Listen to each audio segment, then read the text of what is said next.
The Myth of Mental Illness by Thomas Szasz, S-Z-A-S-Z. It's a classic.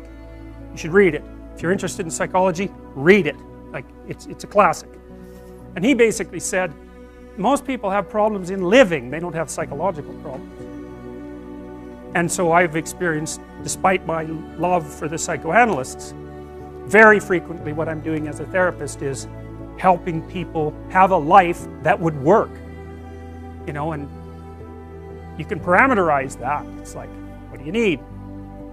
How about some friends? That people kind of like that. How about an intimate relationship with someone that you can trust, that maybe has a future? That'd be good. How about a career that puts you in a dominance hierarchy somewhere, so at least you've got some possibility of rising, some possibility of stabilizing yourself, and a schedule and a routine, because no one can live without a routine. You just forget that. If you guys don't have a routine, I would recommend, like, you get one going, because you cannot be mentally healthy without a routine. You need to pick a time to get up. Whatever time you want, but pick one and stick to it, because otherwise you dysregulate your circadian rhythms and they regulate your mood. And eat something in the morning. I've had lots of clients who've had anxiety disorders. I had one client who was literally starving. Very smart girl. There was very little that she liked. She kind of tried to subsist on like half a cup of rice a day. She came to me and said, I have no energy. I come home, all I want to do is watch the same movie over and over. What, like, is that weird? And I thought, well, it depends on how hard you work. You know, it's a little weird, but whatever. It's familiar. You're looking for comfort. So I did an analysis of her diet. It's like 3/4 of a cup of rice. It's like, you're starving. Eat something. You know, you'll feel better. So she modified her diet, and all her anxiety went away, and she had some energy. It's like, yeah, you gotta eat. So a schedule, that's a good thing, man. Your brain will thank you for it. It will stabilize your nervous system. With a bit of a plan, that's a good thing. You need a career, you need something productive to do with your time.